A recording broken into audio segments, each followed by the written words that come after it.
Hey everybody, welcome to the Muscle Intelligence Podcast. I'm your host, Ben Pekulski. Today we're going to talk about breathing. We are doing the deep dive with Patrick McKeown. He's been on the show before, of the oxygen advantage. And now do not disregard breathing and its necessity in improving your performance and your life and your health.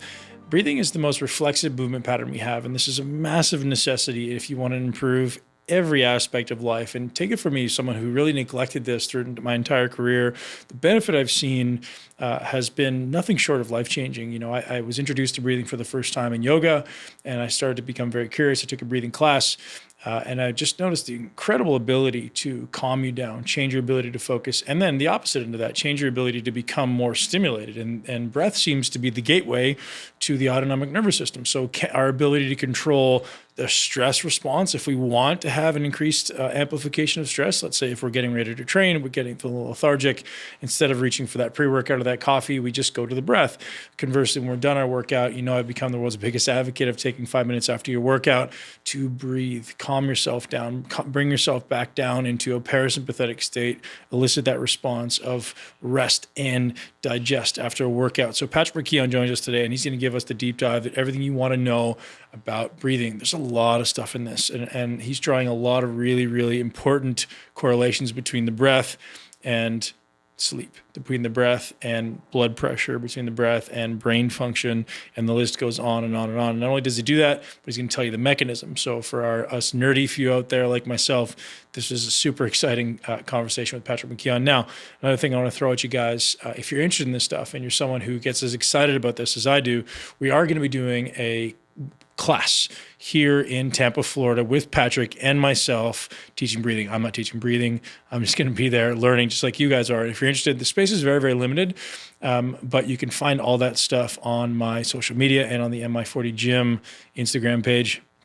Patrick McKeown coming to Florida to teach 3-day Oxygen Advantage course on screening, on anatomy and physiology of breathing, how to improve muscle oxygenation, how to improve sleep disorders, the idea of mouth taping and the benefits. So Patrick's been an instructor for Buteyko breathing, and he's now an instructor for the Oxygen Advantage around the world. This is the only course he's doing in North America this year. I know it's going to sell out quickly, so jump on it. One day he's going to open exclusively for athletes. The other days are going to be for people who are more practitioners or trainers and coaches who want to learn how to use it on yourself, on your athletes. And guys, I can't understate or overstate the benefit of breathing and learning how to control this. And as I said in the podcast, and I've said it before, this may be the next frontier of performance optimization, this ability to consciously control our autonomic nervous system, like the ability to be able to ramp up your execution, your effort as high as you possibly can in 1 to 2 breaths, and conversely bring it down in 1 to 2 breaths is ultimately a superpower. And if you're someone who has a hard time sleeping, if you have someone who has a hard time with digestion, if you have someone who has a hard time with a whole host of health issues that Patrick mentions in the podcast, this is for you, and I highly suggest you listen to this. And as I said, this is a deep dive, so I suggest you guys grab a pen, grab a paper, or head over to muscleintelligence.com, which is either launched by the time you see this episode or very shortly after. Check the podcast section, and we're going to have all the amazing show notes there for you. In the meantime, you can go to benpekulski.com/podcasts, and all the podcasts are hosted there. If you don't know this already, this podcast is also on YouTube, so you get to see Patrick and watch the demonstrations he actually gives during the podcast. So he pulls out the nasal cavity. You can look at that a little bit and see where all these,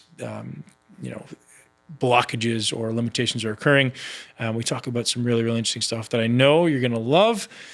So clear your schedule and let's do this for the Muscle Intelligence Podcast with Patrick McKeown on breathing. Enjoy the show.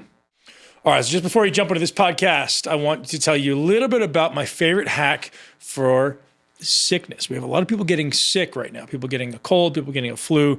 And my favorite hack has, come into my life probably about 3 years ago. And it's something I've been doing consistently for 3 years. Every time I get sick, my kids get sick, or anyone in my family gets sick, there's one ingredient that I send everybody to.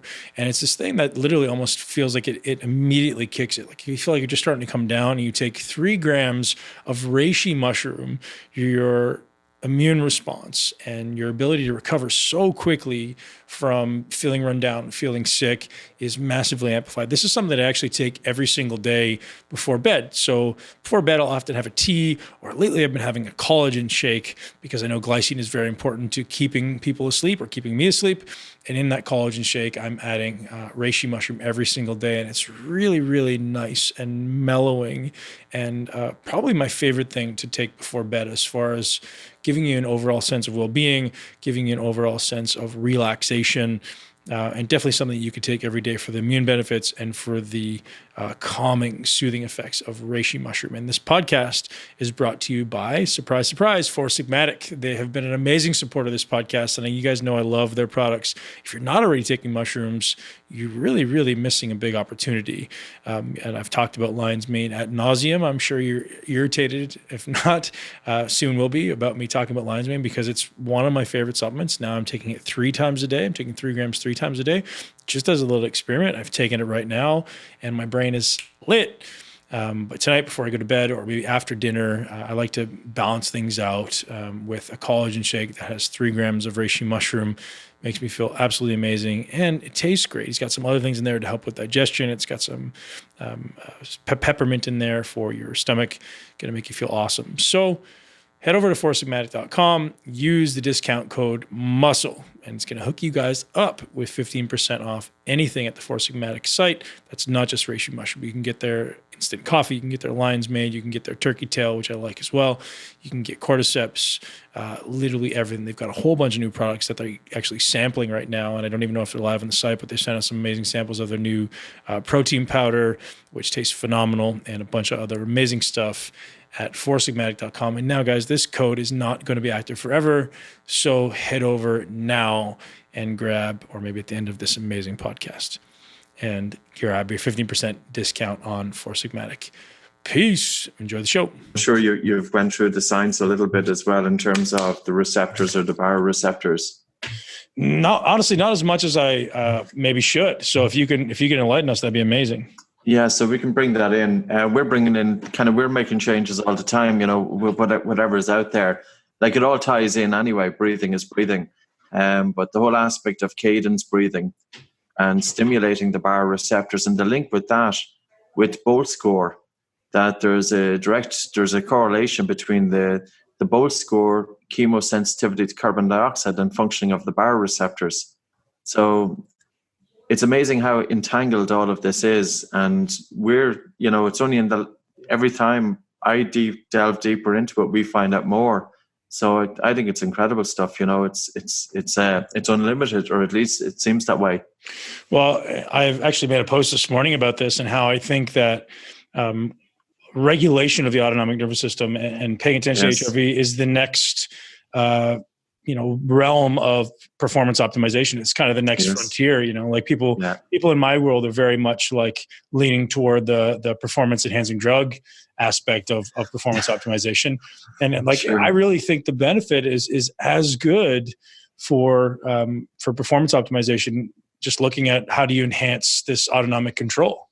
Yeah, definitely. It's really my belief. And it blows my mind that, pro athletes aren't paying attention to this stuff. It's just crazy. Yeah. So some of them are. It seems to be more the early adopters, but it can take a while. I think you need about 6 to 8% of a population to get on board before it starts to become mainstream. So at the moment, it's more innovators. Yeah, and it's just fascinating to me that it's one of those things that everyone in the world wants that quick fix, right? They're like, I don't see an immediate response, so I'm not willing to do the work. But what in life have you ever got a great response from that didn't require work, right? Anything you do, like if you're trying to learn a new language, it doesn't happen the first time you sit down to do it, right? Yeah. Or sometimes reluctant to sit down and actually do a breath practice because it takes actually sitting down and being alone by yourself and focusing on something. The irony of our society, right? Oh, it's crazy, and it's worse. It's getting, and if we were like this when we were children, we'd have learned nothing, because children have an innate patience to allow it to happen. Even to learn how to walk, to learn how to talk, to learn every functionality that they're involved with, and children just learn it as is. Whereas we seem to have a different mindset, or maybe there's so much distractions that are competing for our space. That's exactly we don't have the attention. Yeah. And I homeschool my kids, and I was talking to my wife, and I don't think acquiring knowledge is what school should be about anymore. I think it's harnessing curiosity, right? Because if you harness like a deep curiosity, a deep, like, they'll just want to learn everything. Learning is going to be easy, I think. Yes. We have access to everything. So it's not going to be the access. It's going to be the desire. Yeah. I think school needs to really shift its focus to, like, how do you keep these kids, one, focused, and two, curious? Yeah. No, but I don't think that's the motive. I think the motive for the schools is to make sure that the kids get through a set curriculum. Right. Like, that's where, that's the motive. There's nothing else. I think there's a guy called Ken Robinson who's done very good TED Talks on education. Yep. And also the deflation of education. 20 years ago, a BA was pretty good, a Bachelor of Arts. Nowadays, you need an MA to do the same work. And probably in 10, 15 years' time, it'll be a PhD. Right. So the work itself hasn't changed, but the educational standards to do the work has changed. So education has been deflated. Right. So there's two ways to look at that, right? Like, is the education actually higher, or is just our expected standard lower? Of like a high school graduation is relatively low, right? Like, they're just passing everybody. We talk about this bell curve principle where, hey man, like, if you're in this mid range, you're going to do really, really well. Because even if you maybe otherwise would have had a 50 or a barely passing grade, now you're in the middle of the pack, so you're going to get a decent passing grade. Yeah. Problem, totally. Big problem. Amazing stuff. And it's funny how we can use the most instinctive thing that we do, the most reflexive thing that we do, as this gateway into improving the way we think, improving the way we perform. Nobody talks about that. It's funny. I'll tell you a quick story. I have, on average per week, I have between 10 and 20 people that ask me to do one-on-one coaching. And my first response is, unfortunately, I'm full right now, but I'm willing to give you my first month of coaching for free. Well, here's what it is. I need you to walk every day for 30 days, and I need you to breathe every day for minimum 10 minutes, ideally 20. And if you can do that, come back to me in 30 days and we'll talk about doing the coaching. And how many people do you think make it through that? Because they think I'm just pushing them off. But that's the truth. Because if you can't learn to control your autonomic nervous system and do these really natural and instinctive reflexive things, you're not going to be able to do what I ask you to do at the deeper level, and you're not going to benefit from it. Yeah, totally. Yeah. So, it's really interesting. Yeah, it's great. So I'm extremely excited to have you back on, and obviously dive into the course that you're going to be offering here at the MI40 gym in Tampa. But just like continue along with this conversation, if it's okay with you, we'll just keep going down this path of, I'm very interested in talking about the baroreceptors and the BOLT score. We talked about it a little bit last time, but to be honest, last time we spoke, my level of understanding of it was relatively low. It's expanded a little bit now. And to be honest, I was kind of where everyone else is last time we spoke, as far as just being newly introduced to this. I didn't really understand the implications of what the BOLT score was and how to improve it. Could you give us a little definition behind that? Sure. When we're looking at the BOLT score is simply, it's a measurement of the length of time after an exhalation until you feel the first definite desire to breathe. Right. So you have normal breathing beforehand, because if you change your breathing before measuring it, it's going to alter the BOLT score. Right. So basically, it's a normal breath in through your nose, a normal breath out. You pinch your nose, you hold your nose, and you're timing it in seconds until you feel the first involuntary movement of the breathing muscles. Now, you may feel it in the throat, or you may feel it from the diaphragm, or you just may feel the first stress to breathe. But the breath at the end should be fairly normal. So the BOLT score, because it's not influenced by willpower or determination, it doesn't have a training effect. So if you keep on measuring the BOLT score, it's not going to increase it.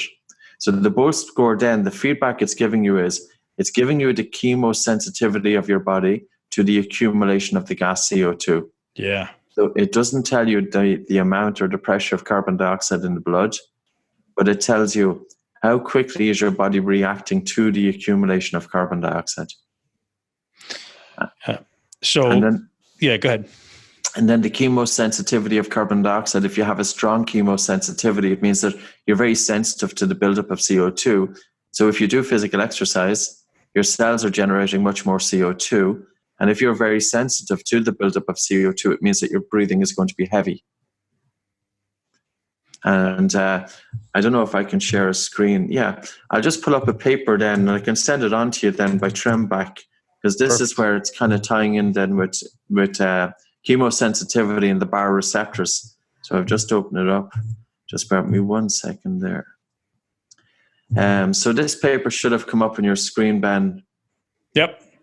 Breath holding So- test and evolution or evaluation of peripheral chemoreflex sensitivity to healthy subjects. So this is it's a 2016 paper, but they're looking at here that researchers have tied in a relationship then between your chemosensitivity to carbon dioxide and the functioning of the baroreceptors. And this one here goes, and of course, when I go start looking for it, I'm not going to find it. So, even this sentence here, which I'm highlighting, the sensitivity of the arterial baroreflex is inversely proportional to the sensitivity of the peripheral chemoreflex. Now, your baroreflex or the baroreceptors, if they're functioning really well, it's a very good sign of normal autonomic functioning. And in systems disturbed by stress, there's often poor functioning of the baroreceptors. And basically, the baroreceptors, they're pressure receptors inside into the major blood vessels, the aorta and the carotid arteries, and they're monitoring blood pressure. And if blood pressure increases, the baroreceptors will send a message to the brain, and the brain in turn will send an immediate message to open up blood vessels to lower blood pressure. Of course, heart rate comes down as well. And conversely, if the blood pressure drops, the baroreceptors in the blood vessels sense this. They send an immediate message to the brain, and then the brain sends a message to cause vasoconstriction so that blood pressure normalizes. So if you have poor functioning, if you have got a low BOLT score, it tends to show that you've got poor functioning of the baroreceptors. So by measuring your BOLT score, we should see a correlation between BOLT score and autonomic nervous functioning. And this is opening up a whole new field because we would never have, I didn't realize there was such a connection between the chemoreflex and the functioning of the baroreceptors. And this then ties in with heart rate variability and respiratory sinus arrhythmia. Like, we don't have to research ourselves in slow breathing, but the amount of research now in slow breathing is incredible. One cardiologist from Italy, his name is Luciano Bernardi, and he has 500 papers on PubMed, 500 peer-reviewed papers showing the relationship between slow breathing and different states of health. Wow. So you said something there that I'd like to pull out a little bit. You said that it's not something that we could train. So is it predominantly genetic? Oh, yes. Like, I think it should be something that by paying attention to slow breathing, we can obviously improve our chemosensitivity to CO2. Yeah. What I meant there was by if you keep on measuring your BOLT score, it's not going to influence the BOLT score. But if you change your breathing patterns. Now, traditionally, it was taught that the only way to reduce your chemosensitivity was severe physical training, that you really had to push the body. Because carbon dioxide in the blood, it tends to stay fairly normal, in around 40 millimeter of mercury pressure. And even if you do physical exercise, even though you're producing a lot more of the gas, your ventilation increases proportionately. So the amount in the blood then will stay the same. So it was taught that the only way to push these boundaries to reduce the chemosensitivity would be to do severe physical training. But we know that slow breathing does it, reduced breathing does it, breath holding does it.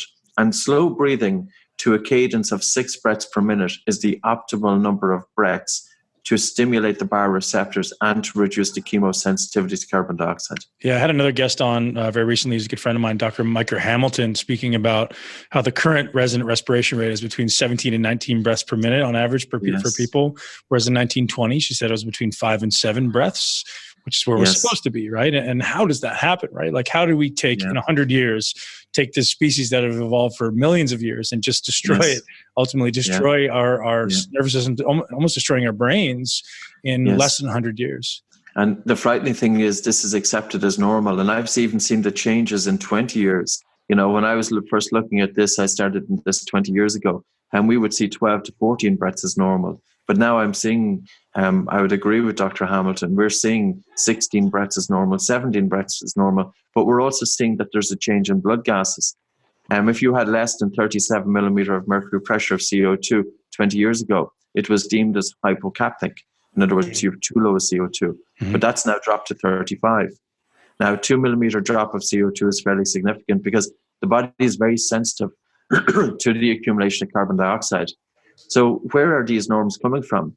Is it just that somebody is sampling a specific target of the population and getting, what seems to be the norm in that population? But that's not a normal population because, they're exposed maybe to a lot of stresses, a lot of factors of modern living, and this has influenced the readings. Well, I don't think my demographic is after normal. I think we're after optimal, and 37 millimeters of mercury is I think low, right? So how do we, one, how do we measure, and two, how do we begin to influence in a positive way? You mentioned exercise, deep breathing, breath holds. I'd like to start getting into this conversation around, like, what does the practice actually look like? But what is an optimal level? Is it 40? I know you mentioned the number 40 in there, or can we push it higher than that? I've heard Dr. Hamilton mention up to 43 being like high-end performance. Yes. So it ranges from, say, 37 to 44, 43 millimeter of mercury pressure. It's when it goes above 45, it's deemed hypercapnic. That the CO2 is that a bad levels thing? Are too high. It's probably, you only tend to see it in somebody, say, it depends. During breath holding, we increased it to 55 millimeter of mercury pressure. We may increase it even more. But if you have an individual who's constantly hypercapnic, it could suggest that their breathing is too reduced or the gas exchange is too low. So say somebody with chronic obstructive pulmonary disease, the oxygen isn't able to get from the alveoli, from the small air sacs in the lungs to the blood. But conversely, the carbon dioxide is not able to get from the blood back into the small air sacs to be exhaled. So we do need that optimum, because if you think of the functions of carbon dioxide in the human body, and many people will say, well, breathe in oxygen and get rid of as much carbon dioxide. Carbon dioxide is toxic. It's a waste gas. It's responsible for climate change. It's not good in your buildings. Right. And yet people don't realize that the release of oxygen from the red blood cells is influenced by carbon dioxide. Carbon dioxide is the primary regulator of blood pH. Normal blood pH is 7.365. If we go too alkaline to 7.8 cells die, and if we go too acidic to 7.8 cells die. Carbon dioxide is a vasodilator or vasoconstrictor. In other words, your blood vessels, your blood circulation is influenced by the level of carbon dioxide. And also, it's as I said, like the primary regulator of blood pH. And people talk about acid diet and alkaline diet, but really it's through the breath that we excrete 10,000 milliequivalents of acid per day. And the secondary backup is the kidney. And the kidneys dump 100 milliequivalents of acid per day. So I think carbon dioxide, for some reason, just got bad press. And there's an idea out there that it's a useless gas, but we're really, so dependent on it. Our blood circulation, our body pH, and delivery of oxygen to the tissue is dependent on this gas. So, just to the ear, 37 to 43 or 44 sounds like a really small range, but I'm guessing if that's the entire population range, that's probably a pretty drastic swing. So when you talk about this drop to 35, that's, effectively 25%. That's a big difference, right? Yeah, but it's a big difference in terms of the body sensitivity to the gas CO2. For example, if I had somebody really just slow down their breathing, and as you slow down your breathing, carbon dioxide is going to accumulate in the blood because it's not leaving the lungs so readily. So basically, it's our breathing which determines the CO2 in the blood.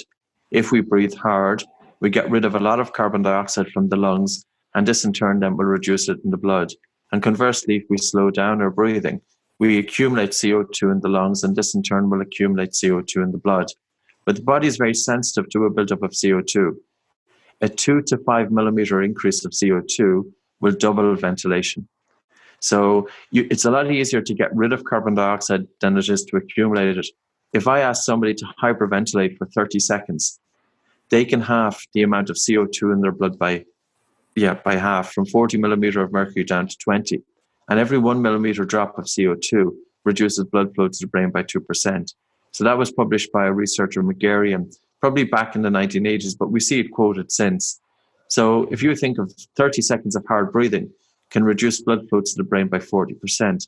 So people then, how many people believe that it's good to be really breathing hard? They're hard breathing, they're getting rid of CO2, and then they're feeling the symptoms of lightheadedness and dizziness. Now, they may think that they're super oxygenated, but it's conversely, it's blood vessel constriction that's causing that brings up a really interesting topic that's very hot right now, is Wim Hof, right? So everybody's doing this Wim Hof breathing to try to elicit these state changes. They're trying to hyperventilate to elicit state changes, and prospectively, what they're suggesting is autonomic control in some way. And I honestly haven't studied with Wim, so I don't want to say that I know about it at all, but I'm sure this is an area of expertise for you. So I'd love to hear about your thoughts behind this hyperventilation practice. Yeah, it's a very interesting practice. I think short term it would be fine once people realize that this is not the way to breathe all the time. Um, as I said, cells die when your pH increases to 7.8. Well, in Cox's paper from doing the Wim Hof technique and doing hyperventilation, pH increased to 7.75. So it's really going into severe respiratory alkalosis. It's quite, it's quite a severe adaptation, or it's quite a severe stressor to the body. And what that's doing is antagonizing the immune system, which it seems to show that the immune system then is functioning better. Now, the question to ask is, it would be great to isolate what's exactly working with the Wim Hof technique. Clearly, something is working in it. It would also be great to ask the question, to what extreme do we need to go to get the body to stress? Yeah, so we do breath holding. Right? Yeah. Like we do breath holding, we drop the blood oxygen saturation down to the mid-80s. That's severe hypoxia. We also have hypercapnia. So from our approach, we do hypoxic, hypercapnic training, and it's intermittent. So you've got periods of low blood oxygen saturation, high carbon dioxide, and then you've got periods of normal breathing. Whereas the Wim Hof technique is hypoxic, hypocapnic. So there's some similarities and there's some differences to it. I think it's really good in some ways. It's put breathing on the map, sure. The hyperventilation aspect of it. And also it's asked the question, what can we do to the autonomic nervous system? Because traditionally it was thought we couldn't really influence it all that much. And medications, if you've seen the medications for rheumatoid arthritis, for some of these serious autoimmune conditions, these medications are designed to specifically antagonize the immune system. They're very expensive. They've got serious side effects. Now, could you do it by using something like the Wim Hof method, by using something like the oxygen advantage? And none of this information is new.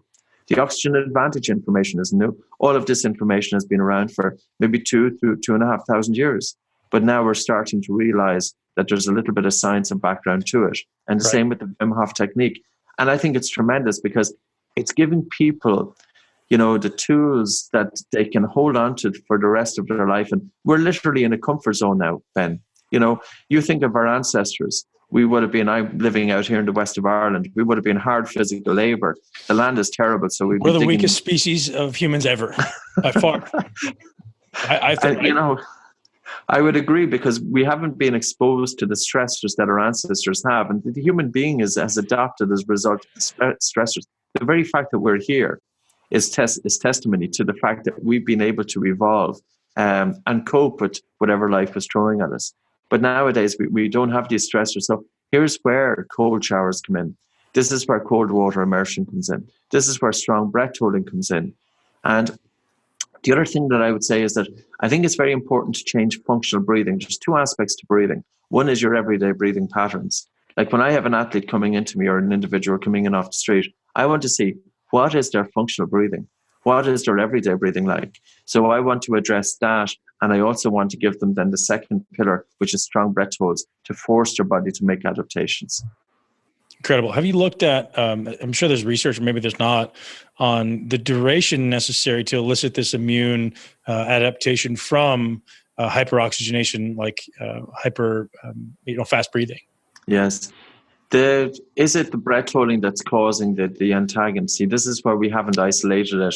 Now, for 15, 16 years, I've seen individuals prone to chest infections, different complaints. We had chronic fatigue, fibromyalgia, type 1 diabetes, and we've seen changes, but we didn't know what the changes were. I think it's a combination of, number one is the stimulation of the baroreceptors, influencing, through slow breathing. Now, the breath holding probably is the biggest stressor there, because with the Wim Hof technique, we know the information that it was activation of the sympathetic response, because there was a relationship between the production of adrenaline, noradrenaline, and the body's ability to withstand endotoxins that were injected into the individuals. In other words, the immune system response seems to be as a result of activation of the sympathetic response. Right. Breath holding will do that. Now, probably fast breathing is going to do it. Not probably, it will definitely do it. But isolating what's happening there is the difficult thing. But nobody's talked about like duration. So is it 3 breaths? Is it a minute of breaths? Is it 30 seconds? Has anybody kind of compared the? Again, I haven't got that information. I haven't came across it. There might be studies out there on it. And what I'd be looking at is to what degree do you need to lower blood oxygen saturation to get that effect? Is it the strong breath holds that's doing it, or is it the hyperventilation that's doing it? Have you ever looked at any benefit to, you see a lot of people doing, 100% oxygen chambers, or there's now this new mechanism called the LiveO2, which is, again, as you said, taking you through, high amounts of super oxygen saturation and then periods of oxygen depletion. Have you looked at any stuff like that as far as actually seeing a benefit to, one, first and foremost, breathing 100% oxygen? Because I know a lot of people are doing that. Yeah, well, breathing 100% oxygen, you have to be careful with oxygen too, because if the concentration is too high, it can lead to toxicity. And toxicity could be very damaging for the lungs, could be very damaging for the individual. Now, hyperventilation wouldn't do that, or at least it shouldn't do it. When we're looking at blood oxygen saturation, we're bearing in mind that oxygen is carried in the blood two ways. 98% of it is carried by hemoglobin molecules, which are protein that's found inside in the red blood cell. And then 2% is carried dissolved directly in the plasma. When you hyperventilate, you don't increase the saturation of hemoglobin with oxygen. So in other words, the vast majority of oxygen is carried by hemoglobin, and that will stay fairly stable, even if you hyperventilate or not. The hyperventilation, or if you were taking increased oxygen, will increase the amount of oxygen dissolved in the plasma. But the hyperventilation then is causing a left shift of the oxyhemoglobin dissociation curve. So the hemoglobin that's holding on to oxygen is going to hold on to it more readily. So this is the real question. I'll just look at hyperventilation first. During hyperventilation, does it increase or decrease the amount of oxygen delivered to the cells? On one hand, the affinity between hemoglobin and oxygen is strengthened, so less oxygen is getting delivered. Blood vessels are constricting, so less oxygen is getting delivered. And on the other hand, the amount of oxygen that's dissolved in the plasma has increased, which is going to increase diffusion from the blood to the cells. But bearing in mind only 2% is dissolved in the blood. So it's a difficult question. The higher oxygen concentrations, really, we're probably aimed at the same thing here. We want to get more oxygen delivered to the cells. Right. And how can we do it? Can a physiological tried and tested method that we all have with us, that we can carry around with us 24 hours a day, slow down your breathing, increase CO2 in the blood, or do some strong breath holding. That will cause a right shift of the oxyhemoglobin dissociation curve, and the affinity of hemoglobin for oxygen reduces, and hemoglobin will release oxygen to the cells. So slow breathing and strong breath holding will release and increase oxygen delivery to the cells. And if you do, baric chambers, and it's increasing the amount of oxygen dissolved in the plasma through diffusion, you would also expect oxygen delivery to increase to the cells there. So I think we're along similar lines, and I haven't looked at the hyperbaric chambers enough to give a definitive answer. But, I would say that given that people are finding benefits from it, there seems to be, a good foundation of papers on it and to show that they're beneficial. Where I'm really looking to elicit a understanding here, Patrick, is this acute adaptation that we can elicit around a workout. So I'm coming into a workout and I'm trying to improve performance, or I'm trying to ultimately elicit some type of super physiological oxygenation or super physiological performance in some way. I want to look. That's why I keep asking the time question. I'm like, well, how long is the minimum amount of time that I need to do some breath hold or some slowed breathing to actually elicit and increase oxygenation in my tissue? Yeah.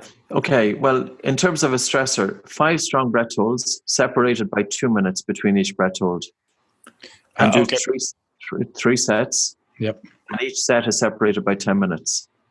So it's 5 strong breath holds and 3 sets, with each set separated by 10 minutes.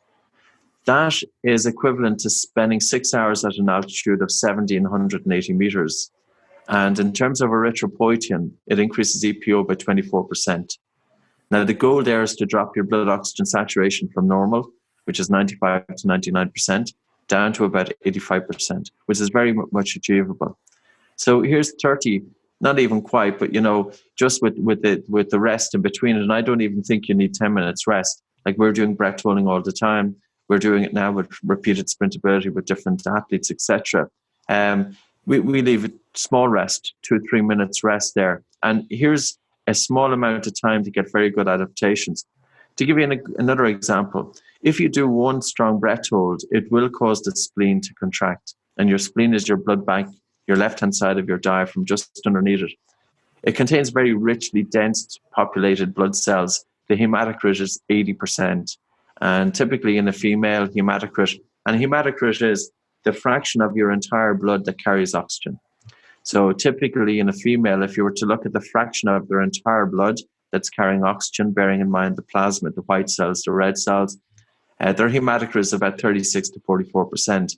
And if a male is about 40 to 50%, but the hematocrit in the spleen is 80%. So it's very good quality blood. So when you do one breath hold for about 30 seconds, your spleen will already start releasing red blood cells into circulation. And if you do 5 strong breath holds, it peaks after about 2 hours and then it goes back to normal. With the 5 strong breath holds, the effect lasts for 60 minutes. So the splenic contraction, it takes 60 minutes before the spleen reabsorbs that additional blood, the blood that's released back into circulation. So you think of an athlete, most events are going to take place within 60 minutes. Right. I would have an athlete doing 5 strong breath holds before the event to increase their oxygen carrying capacity. Now, straight after doing the 5 strong breath holds, I'd have them take 5 or 6 big breaths to offload acidity. So it's not going to increase their ventilation. Fast or slow? Faster. Just to get rid of CO2. And, that would be a stressor. Now, if you're practicing strong breath holding, you're really disturbing the blood acid base balance. And we do the exhale hold technique, and that's purposely designed. Like if you breathe in and hold your breath, it's a lot more difficult to drop your blood oxygen saturation because you've got lungs full of air and that oxygen is continuously diffusing into the blood. Like the reason that we can drop the blood oxygen saturation is because we stop breathing on an exhalation. And your cells continue to extract oxygen, but you're not replenishing it through the breath. And this is what's dropping then the blood oxygen saturation. As a result, then the hydrogen ion that's coming from the muscle doesn't get oxidized because there's insufficient oxygen. So the hydrogen ion then is associating with pyruvic acid. It forms lactic acid. And this in turn then associates into lactate and hydrogen ion. So we're deliberately increasing the hydrogen ion in the blood. And also, it'll be in the muscle compartment as well that we're increasing because there's going to be such an acidity inside in the blood that it's going to slow down the release of acid coming from the muscle into the blood. So we would say that, yes, we're increasing the acidity inside in the muscle as well. Now, at the same time, carbon dioxide increases. And that too dissociates into hydrogen ion and bicarbonate. So you've got a hydrogen ion effect from the hypoxic response and also a hydrogen ion from the hypercapnic response, the increased CO2. So this is disturbing the blood acid base balance to force the body to make adaptations. And the adaptations there will be increased buffering capacity, probably inside in the muscle compartment. And inside in the muscle, if you're increasing the buffering capacity of proteins and phosphates, what it does then, it delays lactic acid and fatigue. So breath holding is a very simple thing because the thing I like about it is that you can bring it into a training very, very easy. I can understand athletes don't want to, they don't want me coming in interfering with their training regime. But what I'd say to them, listen, you're doing a 10, 15-minute warm-up. Number one is do it with your mouth closed. Breathe through your nose and breathe slow and deeply. And that's what we need to have a chat about as well. Yep. So, and then in between that, do 5 strong breath holds throughout the warm-up. So you're getting those adaptations just in your warm-up. And then at the end, after you've cooled down, you could do the same again. So you're not into, all you're doing is making slight tweaks to existing training to get the adaptations. So you brought something up that was actually going to be my next question. Is you're talking about this breathing, and you alluded to the fact that it's all going to be nasal breathing. Talk to me about that, and then this idea of deep nasal breathing during the practice, during the event, during the warm up. That's something that I've become a massive advocate of, and I've noticed a massive difference in my perceived effort. So I could do things now that I used to perceive as extremely difficult, and even though I would gauge my overall fitness much lower than it was then. So I was much stronger, I was much bigger. Things strength feats that I used to be able to do now are easy. I don't breathe, I don't even sweat, just because I'm learning to control my breath. So I'm seeing this massive increase in performance by doing nothing other than improving my ability to hold breath and control deep, extended breaths when I'm exercising. Yeah. There's 2 things probably happening. One is you've got improved respiratory muscle strength from breathing through the nose. If you do physical exercise with your mouth closed, you're adding an extra load onto the diaphragm muscle. It's helping to strengthen it. And if a stronger muscle is less likely to tire. 50% of athletes experience diaphragmatic fatigue. And if the diaphragm gets tired, blood is stolen from the legs to feed the diaphragm. So if you see an athlete and they're in a race or they're in some sort of physical exercise, and the next thing their legs are going jelly, you have to ask is what's causing this fatigue? Is it diaphragmatic fatigue? Now, the amount of people, athletes, etc., that do have breathing pattern disorders, and when we're looking at this, we're simply looking at mouth breathing, fast breathing, upper chest breathing. I'll use Conor McGregor as one, because he's probably an athlete that a lot of people can, they can identify with. Look at his breathing during press conferences. His breathing is upper chest and his breathing is fast. There's no natural pauses between breaths. Now, if I looked at somebody breathing like that, the one thing that I'll predict is, number one, is they've got a low BOLT score, and number two is they're going to gas out too soon during competition. And that's what's happening. And, you can have athletes with all of the best team of support around them, but people aren't looking at their breathing. So in terms of the lungs itself, when you switched from mouth to nasal breathing, because if I was to put into Google, what's the best way to breathe during a run? Everybody would say, well, breathe through your mouth because you can't get enough air through your nose. Right. Now we have to ask is, what's more efficient? The human lungs, the vast majority of blood in the lungs is in the lower lobes of the lungs. So if we're breathing through the mouth is activating the upper chest. So mouth breathing is fast and shallow. We're taking the air into the upper lobes, but the blood concentration is actually in the lower lobes. So this is called, what we want the ratio of air meeting blood almost 1. Now, when you breathe through your nose, you carry the air deeper into the lungs. And also when you breathe through your nose, you pick up nitric oxide. And nitric oxide redistributes the blood from the lower lobes to the upper lobes. So there's a more efficient gas exchange taking place. And that increases oxygen uptake in the blood by 10%. Now, that would be the amount of PO2, which is the concentration of your entire oxygen. So it would indicate the blood that's in the plasma. The oxygen in the plasma. Now, secondly, every breath that we take, say, through the mouth or through the nose, not all of this air will actually reach the small air sacs. 150 milliliters of this air will remain, say, part of it in the nasal cavity, in the throat, in the trachea, in the bronchi, in the bronchioles. So every breath that we take, if one breath is 500 milliliters, only 350 milliliters of that breath will actually reach the small air sacs where gas exchange can take place. So if we're breathing fast through the mouth, you can imagine an individual who's breathing, we'll say 10 breaths, just for easiness sake in terms of maths. I'd say that the individual was breathing, 20 breaths through the mouth. At each breath is a half liter, which is giving us 10 liters. And if we subtract then dead space, we're talking about 20 breaths by 350, which gives 7 liters. So 20 breaths coming in through the mouth. Of that's giving us 10 liters. And of that, 7 liters is actually reaching the small air sacs. Now, if I switch that to nasal breathing, and nasal breathing is going to impose a resistance to slow down the breath. So we'll say through the nose, we're breathing 10 breaths, slow, deep breaths. The size of each breath is bigger. The volume is the same as 10 liters. 10 liters come in through the nose, but there's less space, less air lost to dead space. So of that, 8.5 liters actually reaches the small air sacs. So nasal breathing is efficient by about 15%. If you were to take in the same volume, mouth versus nose, the efficiency of nasal breathing is 15% higher. How do we deal with somebody who's got like physiological adaptations to their mouth and teeth where they just walk around all the time with their mouth open? Is it necessary to go as far as mouth taping? Because exercise oftentimes requires full conscious attention. So I need to be paying attention to what I'm doing. And if I'm thinking about my breath, I can't necessarily think about, or at least keep my mouth closed, I can't necessarily think about the event I'm trying to partake in. Yeah, during the event itself, I wouldn't be concerned about their event. I'd be concerned about their breathing up to the event. How are they doing during training, and trying to get their mouth closed in, and not even to have their mouth closed during 100% of the training, because say for instance, Caucasians have narrow nostrils. Somebody like me, I've got poor symmetry of the nostrils, of a deviated septum, and if any of your athletes are after getting a knock or a punch or anything, their nose is off. So they may have a compromised airway, so it may be necessary for them to wear nasal dilators. And a nasal dilator is just based on the cotton maneuver. You just put one finger here, just prise your nostrils, and you can feel that airflow is freer. But that would be one aspect that I would do. But the second aspect is to increase BOLT score. And both scores increase by your everyday breathing. How are you breathing during sleep? Is your mouth open or closed? And for that, we would absolutely recommend breathing through the nose during sleep. And taping of the mouth is, probably the easiest way to ensure that you're breathing through the nose. Now, awareness of this is really changing, Ben.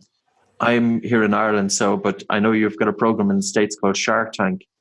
And there was a company who presents in Shark Tank just about 2 weeks ago or so called Somnifix. Yeah. And the investor, Mark Cuban, he invested, I think, $500,000 Oh, wow. for a 20% stake in the company. Wow. And when I was reading through not the research, but the comments, one of the comments was he says, because he sees the application of this in sports. Now, this is pretty amazing because we've been advocating nasal or mouth taping for 20 years now. Really? Telling everybody about it, putting it into the box. And we were seeing benefits in terms of deeper sleep, improved sleep, waking up more alert, less stress in the body, focus, all of that comes with it. And also, as you said, like if you do have an athlete with, say, poor craniofacial development, if you have your mouth closed at night, it's a lot easier then to be keeping your mouth closed during the day. And it's not only having the mouth closed, but also tongue resting in the roof of the mouth. Tongue resting in the roof of the mouth is very important for stability. It's incredible, like how all of this is interlinked. If you're breathing through your nose, you can have your tongue resting in the roof of the mouth. And if you're breathing through your nose, you're using your diaphragm. And your diaphragm muscle, the benefits of that is not just the muscle to help, bring oxygen into the body, but also for core strength, for stabilization of the spine, for motor control, for movement. And if your movement is good, then you're less likely to be injured. I think just the benefits of this are, it's for a simple application. Absolutely incredible. And so I think I asked you this last time, but I want to get your opinion on it again. The idea of some kids out there are already as young as like 4 and 5 are already starting to mouth breathe, particularly when they sleep. Is that something that's a reasonable application for a parent to, like, I think it makes a lot of sense because the last thing you want is to develop a non-physiological breathing pattern as a child. Is that something you do with your family? Yes. With my own daughter, I ensured that absolutely she was breathing through her nose. I didn't want her to be developing the same issues I had for 20 years. I'd go to high school. I had very poor concentration. And I had very poor concentration because my sleep was continuously disrupted. Mm-hmm. I was a kid growing up with asthma. And if you have asthma in the lungs, you'll tend to have inflammation of the nose. And if your nose is stuffy, you tend to breathe through your mouth. And if your nose is stuffy and you're breathing through your mouth, your sleep is affected. And if your sleep is affected, your concentration and academics are affected. And this is really scary because there's been really good studies. Karen Bonnick has done studies in the States and different studies showing that ADD, behavioral issues with kids, concentration, all adversely affected by mouth breathing. But yet none of this stuff has got down to the general population. Afterwards, I'll send you an article that was published. I think it was published in a journal called Current Trends in Otolaryngology in ENT. And it gives you the statistics of the learning disabilities that children are experiencing as a result of poor sleep. And the article goes on to say that doctors generally don't realize that ADD and ADHD, and the link with nasal obstruction, they don't get that. They're giving maybe medications for ADD and ADHD. But what's causing the root of this? The problem is poor sleep. The children are sleeping and their sleep is so disrupted that there's so much adrenaline going through their system all night long. And when they wake up, they're in this adrenaline fueled, and that's why they're being hyperactive. And I'm not going to say that, yes, this is the cure and cause or anything 100%, but I'm saying that there is a significant link there and we should be looking at it. For parents, the biggest thing that we did in terms of, there's a very simple exercise to decongest the nose. Once the child doesn't have hypertension, pulmonary hypertension, which is pretty rare anyway, but for a child that has a stuffy nose or an adult who has a stuffy nose, if the adult isn't pregnant or if they don't have cardiovascular issues, breathe in through the nose, breathe out through the nose, pinch their nose, and have them walk around holding their breath, just as if they're underwater. Yeah, pinch both nostrils so that you stop breathing. Mm-hmm. And then walk while you hold your breath. And keep walking until you feel, say, a medium strong air hunger, and then let go and breathe in through your nose, and then kind of calm down your breathing. Wait a minute and do it again, and do it 5 or 6 times. And if you have inflammation of your nose will open up. So without antihistamines, without nasal steroids. So this would be an exercise that we teach the kids all the time. I have them run, because you can imagine teaching young children breathing exercise. Sure, they don't want to be, they want to be moving. They don't want to be sitting still. I'm not going to have them meditate. I'm going to have them running, jumping. We have them sprinting with the breath holding, doing whatever we can do that they'll do it. And we improve the respiratory muscle strength. We help to restore nasal breathing. One of the aspects with nasal breathing is when the children are distracted during the day, is for them to wear paper tape across the lips. So say, for instance, you have a child and the child may be doing some homework, or the child is, if they're playing Lego or whatever they're doing, have them wear the paper tape when they're distracted, because we want to train the brain that the nose is for breathing and not the mouth. Now, we also have them wear the paper tape during the day to see and determine where is the obstruction. For instance, in very young kids, it could be the back of the nose, the adenoids are enlarged. I don't have my model of my nose to hand here, and I could show you. Or 1 second, I do. So just to show you, sorry there, I wasn't really prepared for this. That's all right. So here we have a model of the nasal cavity. And the first thing is also, I think it's really worthwhile thinking that, look at the extent of the nasal cavity. Look, so here we have the tongue here. So oftentimes what I ask the clients coming in is, put your tongue into the roof of the mouth, and they do. And I said, draw your tongue along the roof of the mouth until you can feel the soft palate. And they feel the soft palate. And then I explain, well, the roof of your mouth is the floor of your nose. So look at the amount of space occupied by the nasal cavity. And here you have turbinates, which are spongy-like structures. So when you breathe through narrow nostrils, this speeds up the air, but then the air enters a wide chamber. So particulate matter that's in the air is deposited into the nasal cavity. Now, the issue with young kids is that this little thing here at the back of the nose is called adenoids, and this is lymphatic tissue. If the child has enlarged adenoids, it can impede the breathing through the back of the nose. But enlarged adenoids are a problem if the airway is small. Now, you see the development of the face here. We've got a straight nose. We've got the maxilla, which is the top jaw is fairly far forward. And we've got the maxilla, the lower jaw, the maxilla, the top jaw is far forward. We've got the mandible, the lower jaw is far forward, which has left us with a decent enough airway. And a good airway is the size of the thumb. We were talking about the changes of civilization earlier on. Just going back to the point that I make is with young kids, if the parent does see the child with their mouth open, and once the child is, say, 3-4 years of age and also under supervision, wear simple paper tape. The tape that we use can be lip seal tape. So it's a little paper tape that the child wears, and it just helps to keep the lips together. That's something that it's for sale, or?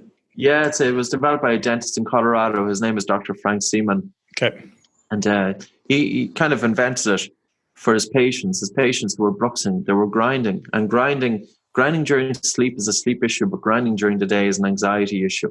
And his patients were grinding and they were breaking down their teeth. So he found out himself that he needs to get them breathing through the nose. And their bruxing significantly reduced, meaning that their sleep is improved. So the story behind him is he climbed a peak in the United States called Pikes Peak with his mouth taped. Yeah, wow. And it got into one of the local newspapers. And sometimes, if somebody spots something like this, they'll send it on to me. So it came into me and I sent him an email and we made contact then. And, we've met up a few times since. So looking at it from a different perspective, he also noticed the benefits of nasal breathing. And as a result, then he came up with that tape. So I was then, in terms of then, okay, I'm kind of after losing my train of thought then. I was talking about the children wearing the tape during the day when they were distracted in order to ensure nasal breathing. And I was going to go yes. Yeah. Yeah, size of the airway. I was in Lithuania at the dental clinic in early January. And these dentists, team of dentists, there's 10 dentists there, they were commissioned with a task of, during the revolution in Lithuania, a group of Lithuanian individuals were rebelling against the Russian people. And the Russian authorities found them and they hung them back in 1917 or 1918. And they threw the bodies into this grave, unmarked grave inside in the city centre at the capital of Lithuania. So these graves were only recently identified and found. And these dentists were commissioned with the task of identifying the skulls. Now, we looked at the skulls, we looked at photographs of the skulls, and the one thing that we were all commenting on was the craniofacial shape was incredible. These guys had really strong jaws and forward development of the jaws, and they had so much room for their tongue in the mouth. Now, compare that, that's only since 1917, 1918, when these individuals were since they passed on. Compare that to the modern face. The jaws are set back. And if the jaws are set back at all, this is what's compromised, the airway. And if the airway is compromised, sleep is compromised. So right. The entire quality of life of the individual, and craniofacial development happens very early on. The real critical growth period in a child is probably between 2 and 6 years of age. This is the time when parents have to keep on buying new clothes for the kids. They get clothes for the kids. A month later, they've outgrown of the kids. Well, the face is growing at the same speed. And if the child has the mouth open during that time, that's when it can have an adverse effect.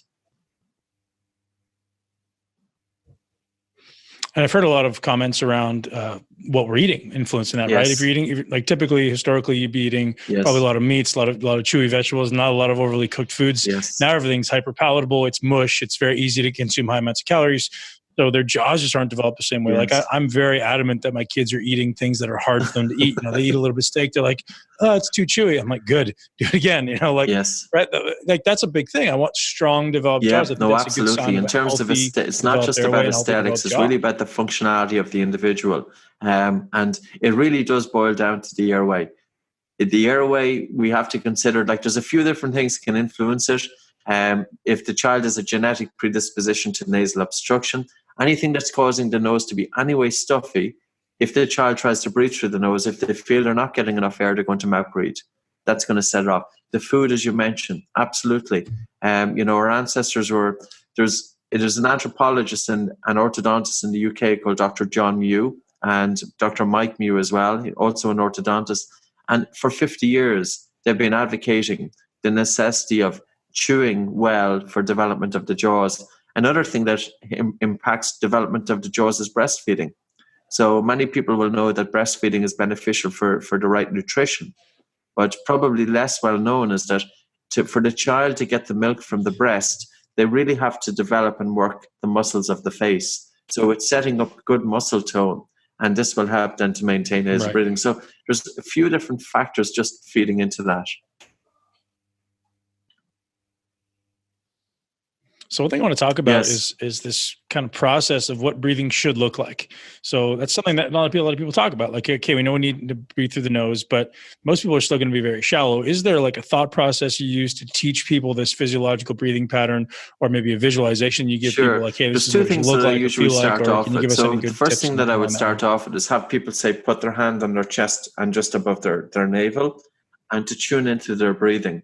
And to tune into the breathing pattern. Yep. So the breathing pattern would be, say, the amplitude or the wave of the breath, the speed of the breath. Is there any natural pauses between breaths? And then I simply have them just gently slow down the speed of the air coming into the nose and have a very, very relaxed and slow, gentle breath out. So the ratio of the breath in to the breath out should be about 1 to 1.5. Slow down the breathing so that your air, the amount of air that you're taking into your body is less now than what it was before you started. This generates a feeling of air hunger. And air hunger simply tells you that carbon dioxide is accumulated in the blood, because the primary stimulus to breathe is carbon dioxide. So I want people to gently slow down their breath, soften the breath, not by freezing their body, not by tensing up the body, just by gently concentrating on their breathing to create air hunger and to see then the physiological responses from it. Number one, people tend to have increased watery saliva in the mouth as a result of slowing down their breath. Number two, they tend to be warmer. Number three, they tend to be a little bit drowsy. So here's activation of the parasympathetic response, the body's relaxation response. Number four, in terms of meditation, it can be difficult for people to focus their attention on their breathing because their mind can be agitated. So what we're doing is focusing on the breath with the deliberate intent of air hunger. And the air hunger is telling us that carbon dioxide is increasing, which in turn is increasing blood flow to the brain. So in terms of a calming effect on the mind, it's much more of an advantage. So, another aspect of it is that, sorry there, I've got 2 dogs outside, and now somebody is after arriving, so you just have to ignore it. Sorry. So another aspect of it is, so we're doing slow, gentle, light breathing in order to reduce the body's chemosensitivity to the buildup of CO2. The second thing that we're doing is bringing in diaphragmatic breathing. So the breath is slow, light, and deep. I want a deep breath using the diaphragm, but I want a very slow breath. So when people then are experienced with just slowing down their breathing to have air hunger, then we change the cadence, and we change the cadence then to 6 breaths per minute. So we do that in practice. And the benefits of it is, now coming back to your question, how would you recognize somebody with good breathing? Number 1, it's in and out through your nose. Number 2 is there's very little movement from the chest or tummy during rest. It should be always difficult to see somebody's breathing. So if they're sleeping, their breathing is light. During the day, their breathing is light. So difficult to pick up on somebody's breathing during rest, etc. I'm just going to close a window here. Sorry, do you mind? No worries. We got Trevor, the audio ninja. He'll take care of it.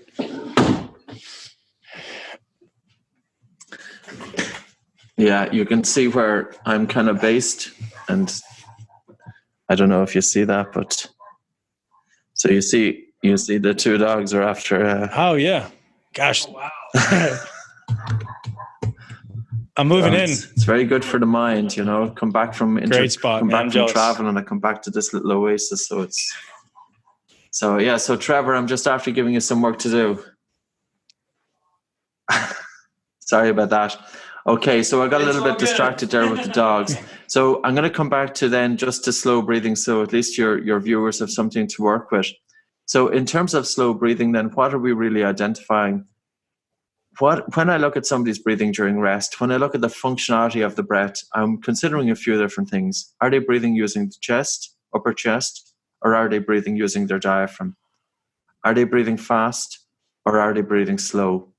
I'm also looking at, are they breathing through the nose or through the mouth? And I'm also looking to see, is there a natural pause following exhalation? Good breathing is regular, it's effortless, it's in and out through the nose, it's driven by the diaphragm, and there's a natural pause after exhalation. And conversely, not so good breathing is going to be through the mouth, it's upper chest, it's effortful, it's irregular. Now, it's not that, when we look at somebody's breathing, it's not that they're feeling that they're in a state of panic attack or anything like that, but their breathing, it still isn't right. And when researchers are looking at breathing, they're looking at 3 pillars. They're looking at the biochemistry of the breath, in other words, the carbon dioxide in the blood. They're also looking at the biomechanics of the breath. Is it upper chest or is it diaphragmatic? And they're also looking at the psychophysiological aspect of the breathing by using a questionnaire called an Imagen questionnaire. Now, there's no correlation between the 3, but ultimately, breath hold time and observation of the breath is a very good thing to do. If an individual has a breath hold time less than 25 seconds, it can indicate dysfunctional breathing patterns. So we need to make sure that during rest that the BOLT score is at least above 25 seconds. And conversely, when you have a BOLT score above 25 seconds, your breathing tends to be diaphragmatic, regular, slow, relaxed, and even.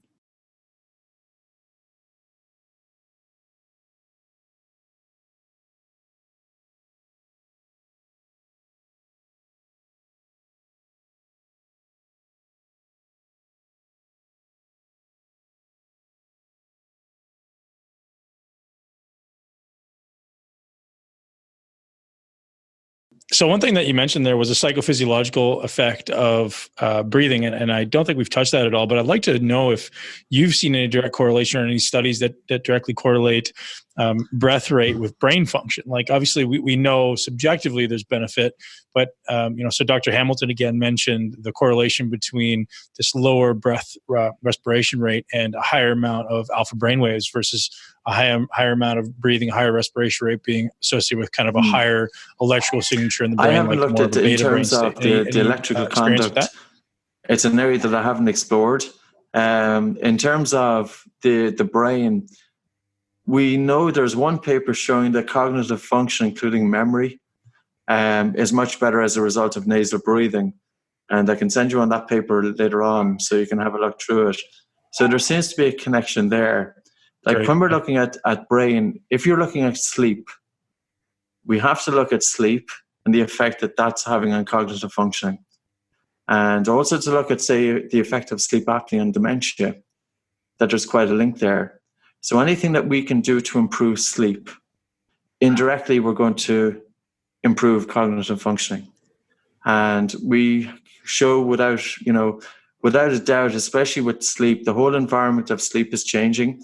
Obstructive sleep apnea is where people stop breathing during their sleep due to collapse of the airways.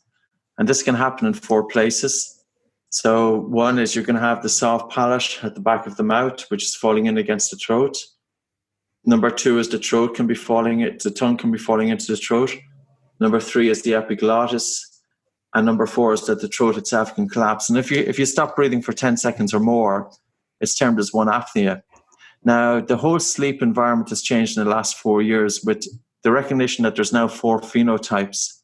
And those 4 phenotypes are tying very much well in with breathing, that it's a unified airway. So if we breathe using our diaphragm, the upper airway dilator muscles that are in the throat, which are designed to keep the airway open during sleep, work more effectively. Conversely, when we have our mouth closed and we have our tongue resting in the roof of the mouth, the tongue is pulled out of the airway. So the tongue has got 2 places to be. One, it's either in the roof of the mouth or it's falling into the throat. And if the tongue is falling into the throat, sleep is adversely affected. Nitric oxide is also, it's an aerocrine messenger. So when we breathe through the nose, we're picking up nitric oxide. And that's a signaling molecule to the upper airway dilator muscles. And carbon dioxide also has a role to play. So breathing now, there's a great place now for breathing re-education and functional breathing patterns for sleep, because traditionally obstructive sleep apnea was seen as an anatomical issue, but now with the phenotypes, there's 3 non-anatomical issues. Loop gain, arousal threshold, for example. Arousal threshold is the propensity to wake from sleep. If you have somebody who's a very, very light sleeper, that actually has a worse impact on their health and mortality than somebody who's stopping breathing for even a minute or 2 minutes or 80 seconds or whatever. So it's the depth of sleep, because if you have an individual who's constantly getting woke from sleep, they have so much sleep fragmentation, they're waking up exhausted. But in a study of 5,000 individuals, it was not necessarily those with the severest of sleep apnea who had passed on that had the greatest risk of mortality. It was the individuals with low arousal threshold, people who were light sleepers. So then when we look at sleep, we have to think of how can we improve sleep quality. Breathing in and out through the nose is absolutely one aspect there. And I know there was a researcher, he's writing a book on behalf of Penguin Books. It's due to be published next year. And he's looking at the relationship between breathing and longevity. And they did some research with Stanford Medical School. They had a group of individuals, they blocked their noses for 10 days and forced them to mouth breathe for the 10 days. And the one thing that they noticed was that their sleep was adversely affected. Another researcher back in 1981, Olson, he noticed that when individuals had blocked noses, he forced again, during the study, the noses were obstructed to force mouth breathing, that sleep was adversely affected. So mouth breathing is causing lighter sleep, and lighter sleep is really impacting our health. Does anybody have any intervention strategies for people who have that kind of smaller sunken back jaw? There's or is it some tremendous just kind of like, unfortunately, that's the dentists and hand you've been dealt? orthodontists in the United States? One is Dr. William Hang. He's based in California.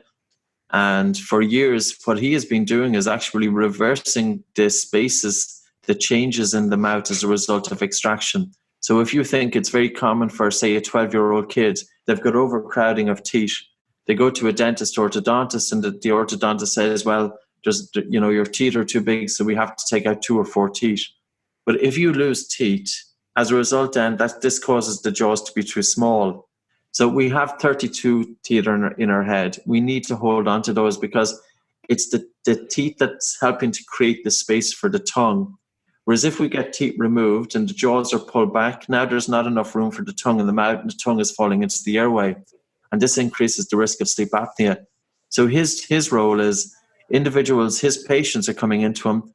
He's expanding their jaws, making room for teeth and then putting in implants. So he's reversing the work that happened in orthodontics, maybe, when that individual was a child. Jim Bronson, there's a huge, really big change in terms of dentistry, myofunctional therapy with Mark Moeller, the Academy of Orofacial Myofunctional Therapy, and Stanford Medical School, Dr. Christian Gieman, who is the founding father of sleep medicine. So he's written papers now on the importance of nasal breathing during sleep and wakefulness for children. So I think there's something happening. I really do. I think there's a shift in the importance of nasal breathing for sleep. Maybe children now, the focus is on at the moment, but it's going to apply to adults just the same. Completely. Patrick, this is amazing. And I want to dive into our your 3-day course that you're going to be offering around the world and here in Tampa at the MI40 gym in August. So I'm super excited to have you out. Tell us about what people will learn. So it's a 3-day format. I know on the second day, you're going to allow trainers to come in, people who just want to come in or that's athletes to come in for the 1 day. Yes. But the whole thing so we is go a trainer certification. What I do is certified. I've been teaching healthcare professionals since 2005. And the Oxygen Advantage is aimed more at, say, the fitness and healthcare. So the individual comes, the instructors are attending. We go through the physiology of breathing. We go through the science. We go through each exercise. We go through a script, how to teach to individuals, how to recognize breathing pattern disorders. And we go through the application then of the technique. So when we're looking at the Oxygen Advantage, there's 2 pillars to it. I want to change functional breathing patterns to improve that. How do you measure it? How do you screen it? How do you improve it? But I also want to give hypoxic, hypercapnic training, strong breath holds to force the body to make adaptations. So it's bringing the 2 together, and it's giving, coaches, instructors, yoga people, physiotherapists, any disciplines who are really, wanting to bring breathing into their student population, client population, giving them the tools that they can teach it. So that's the 3-day instructor training. And then we have 1 day for athletes. So athletes come in and we put them through the exercises and they'll know they're onto something. Typically 90% of the individuals come into us are male, and your athlete is coming in, they're thinking, well, breathing exercise, what's it all about? And I said to my instructors, listen, if your athletes are dubious, push them through the ranks. And when those athletes start to feel, the fatigue, the effort, when they start going blue, they start listening to us because they know there's something in it, and they know that we're able to make adaptations to their body, which is beyond high-intensity interval training. And I'm not here to knock high-intensity interval training, but I'll give you an example. Right. Repeated sprintability in rugby.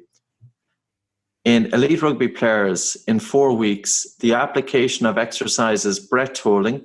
So basically, it's a normal breath in, normal breath out, pinching the nose, sprinting for 40 meters, 30-second recovery before you sprint again on a breath hold, 8 repetitions, 2 sets a week. Repeated sprintability increased by 9 to 14.9 in elite rugby players. Now, usually at this level, the margin of a difference is maybe 1 or 2%. Here was a 33% increase within 4 weeks. And repeated sprintability in team sports is a really good performance indicator, because it tells you the individual's ability to sprint at all out effort, followed by a very brief recovery before they sprint again. And before that, they were doing 9 sessions, 9 repeated sprints until exhaustion. And after 4 weeks, it was 14.9. And with that group, high intensity interval training was dropped. So people will often do high intensity interval training to stimulate anaerobic glycolysis, dropping SpO2, blood oxygen saturation, maybe down to about 93%. We're lowering it down to 85%, and in some instances 70%. We don't want to go below 60 because there's a risk of fainting or passing out. So we don't want to push the boundaries to the extreme, but we want to provide a good severe physical training. Patrick, I'll tell you, when I was competing, I was one of the most alpha, hardworking guys in the world. And I would have probably been resistant to this stuff, like everybody else. But since having retired and been exposed to it, I don't think there's any one single thing that will impact someone's ability to perform as immediately and as drastically as this will. Like, that's across the board. That's, performance enhancing drugs. That's nothing. There's nothing that will create such an impact in your perceived effort. So your perceived effort is cut in half. So now that increases your ability to do work, improves your recovery.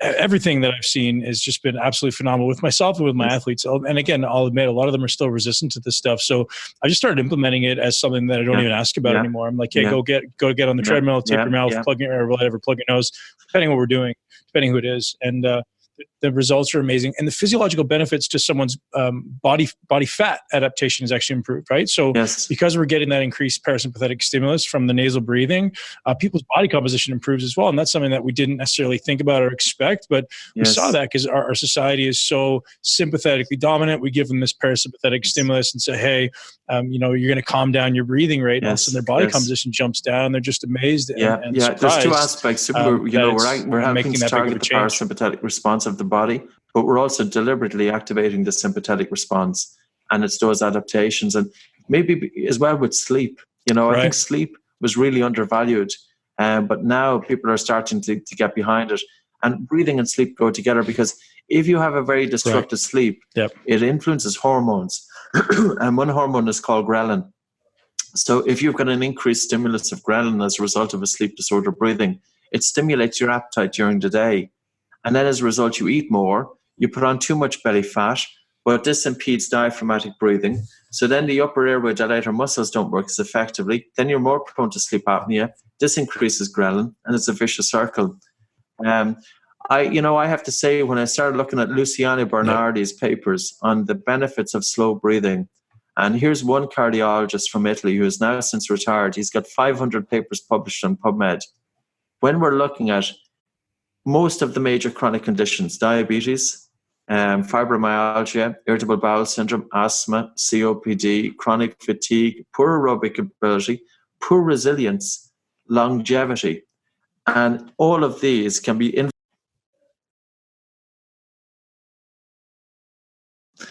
So really, when it comes back down to the application of breathing across many, many more modalities, including athletic performance, this was an area that was, I would say, completely overlooked in sports performance. That you had athletes, they had psychologists, they had strength and conditioning coaches, different disciplines, but breathing was not looked at. And we have to ultimately boil it down to this. It's breathing and the degree of breathlessness and the strength of breathing muscles and the ability of getting oxygen to the working muscles that influences and determines physical ability. And so it makes sense to optimize that. And really what it's about is it's about achieving efficient breathing, light breathing, so that an athlete can impart, they can achieve more with the same amount of effort.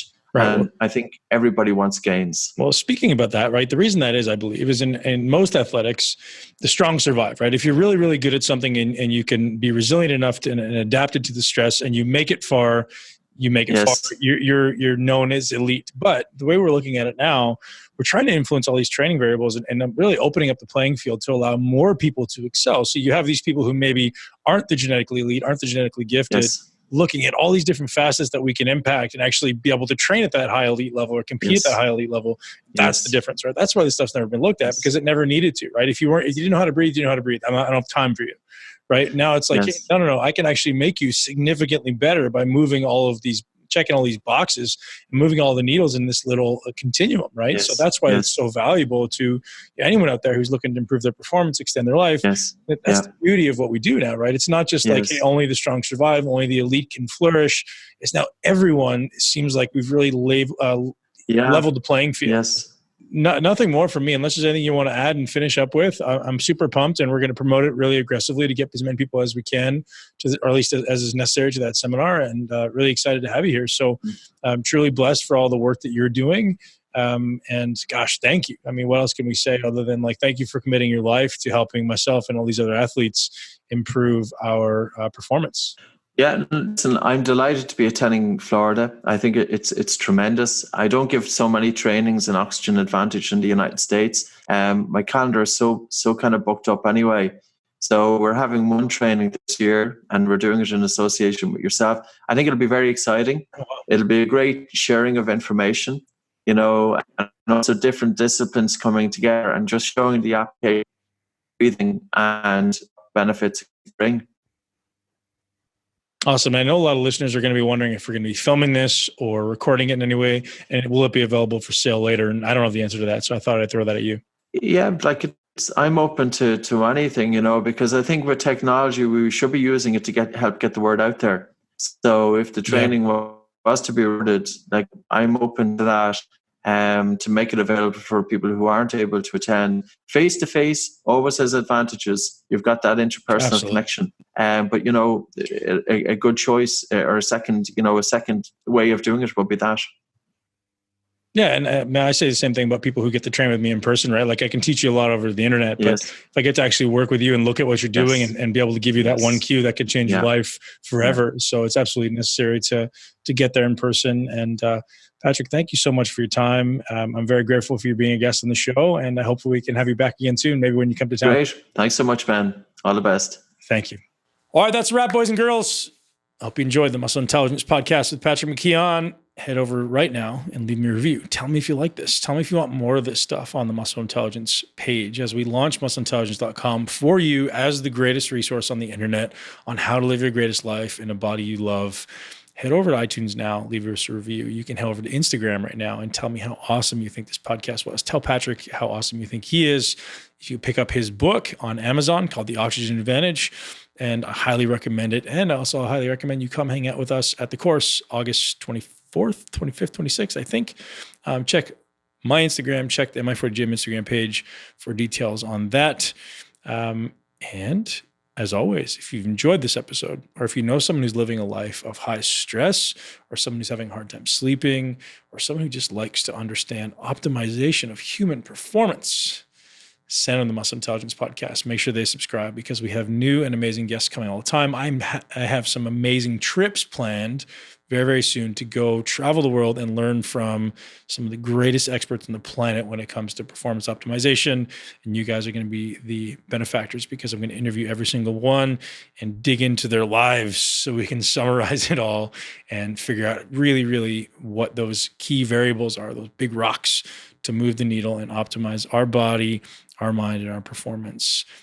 I'm so grateful for you. I'm so grateful for each and every one of you tuning in and always being such a great support of the Muscle Intelligence Podcast, guys. Thank you so much. And don't forget to head over to foursigmatic.com. A massive thank you to Four Sigmatic for making this episode possible.